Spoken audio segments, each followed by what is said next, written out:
Hello and welcome to the 67 Hail Hail channel on YouTube. I am a very happy Hamish Carton and I'm joined by a very happy David Walton. Absolutely, it's been a good weekend, hasn't it? Isn't life wonderful? Comes at you quick, doesn't it? It does, aye. For all that gloating that we got, we're only going to give it back tenfold now, aren't we? Absolutely. Rangers, what's happened to your title bid, lads? I thought you were going to go and win the league at a canter.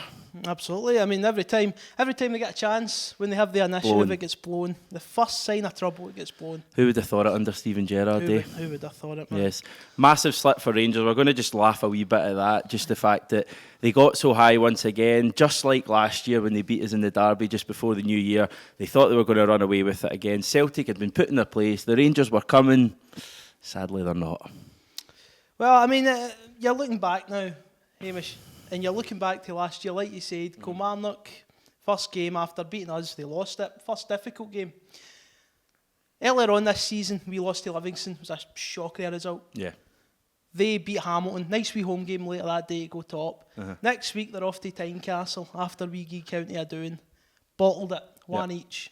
This time around, they've beat us at Parkhead. Same thing again. In fact, even worse, because Hearts managed to beat them 2-1, bottled it. That mob have a lot of questions to answer at this point. They do.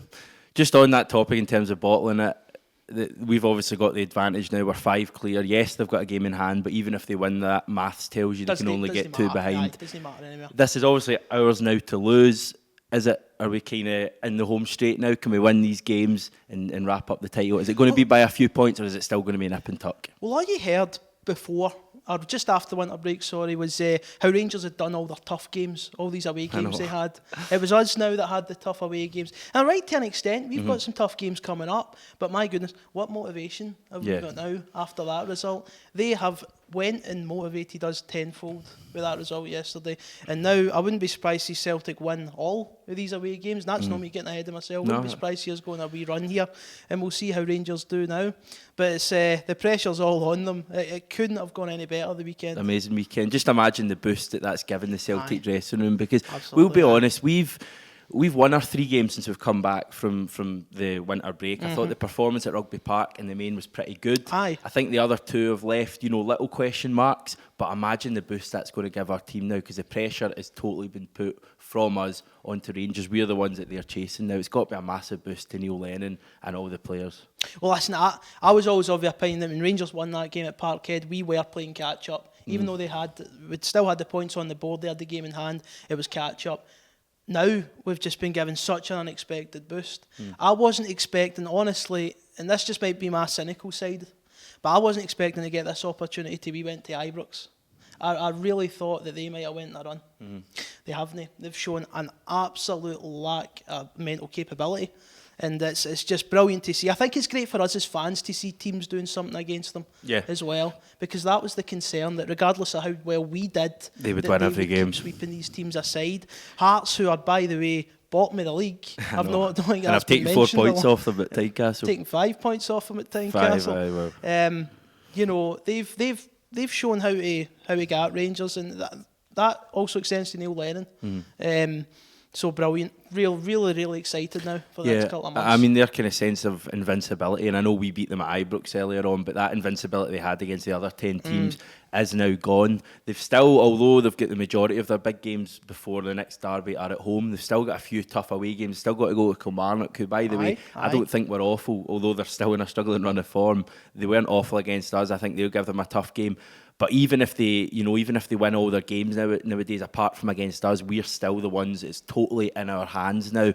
I know it was before the weekend, technically, but even more so now. We just know the big. I don't think it can be underestimated. Is it a massive telling weekend, a pivotal weekend in the title race for you? I think it could be, I really do think it could be. I think we could be looking at that game, Hearts against Rangers, the same way we looked at Kilmarnock Rangers last year. I think it's a massive blow for them. And by the way, they've been shite since they've come back. Look at St Mirren at home. They were lucky to get away with that one as well. I think St Mirren missed a sitter.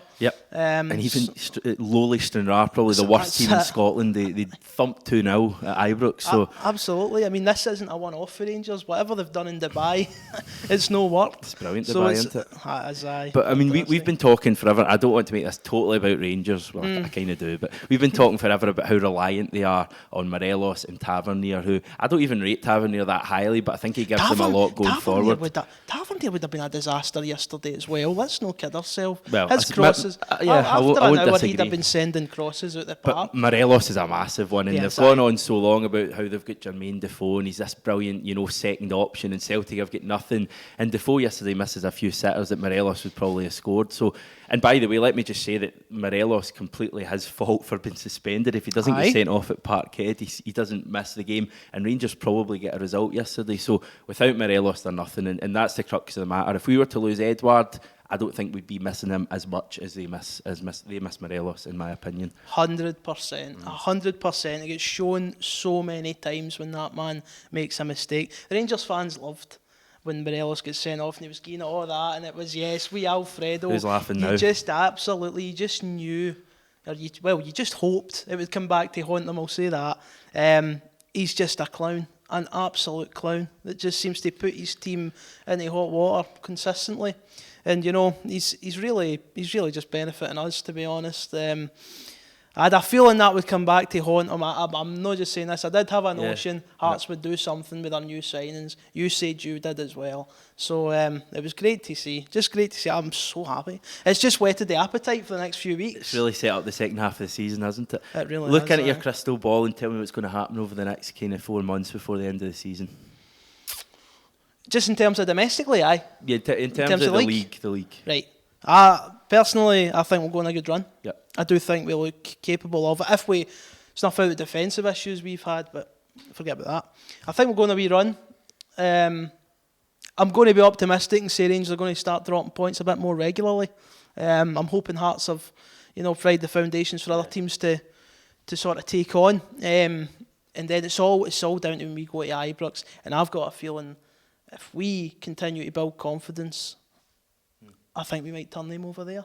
But, it is difficult, isn't it, to start getting ahead of yourself and going 3-4 months down the line. But all it's done, what that result yesterday has done, is just boosted every single Celtic fan in their confidence for the league title. It's just brilliant, as we said at the start. This time last year they were in the exact same. They'd just beaten us. They thought that the league was coming back to Ibrox, and then that was the first game after the break. They completely fucked it against Kilmarnock. This year it's taken them a couple more games, but it's the same outcome, same game, because they went ahead against Kelly and then lost 2-1, same as yesterday. And let's not pretend that Rangers were all over Hearts yesterday, Hearts or that they were chances. hitting the post, hitting the bar, and struggling just to get the... See all the Rangers had a few good chances. They were all from counter-attacks. On the counters, aye. All of them. Kent's get pace. Even his goal is a counter-attack. Kent's get pace, and he's occasionally got a good finish on him. That's about it. Yeah. I thought he was the Hearts fan yesterday. I did. That was magical, wasn't it? That was beautiful to see. Just sums up what's going on, doesn't it? I thought Ryan Kent was utter shite after his goal. Aye. I thought he could barely control the thing. He was running it out of play. It was hilarious. Pressure got to him, would it be fair to say? Well, you said it, not me, aye. But brilliant. It's difficult to put into words. I'm just buzzing with that result. Well, to all you Celtic fans that are out there watching this, bask in it, enjoy it for a little bit, because we had the slagging going our way at the New Year period. We had to put up with it for a few weeks. It was the longest winter break I can ever remember, even longer than last year. But we're back on top now, well, more so back on top, where even if they win their game in hand, we'll still be clear. And the league's coming back to Parkhead again, and it's going to be 9 in a row. Absolutely. Fantastic. Thanks for watching again. We're back later on in the week. Loads of really good videos coming up. We're going to plan a left-back talk on whether Johnny Hayes is good enough for Celtic, why Greg Taylor hasn't played. We're also going to discuss whether Odsonne Edouard's the best striker at Celtic since Henrik Larsson, maybe. And we've got another one lined up as well. So stay tuned. And if you haven't yet subscribed on 67 Hail Hail, remember to do that.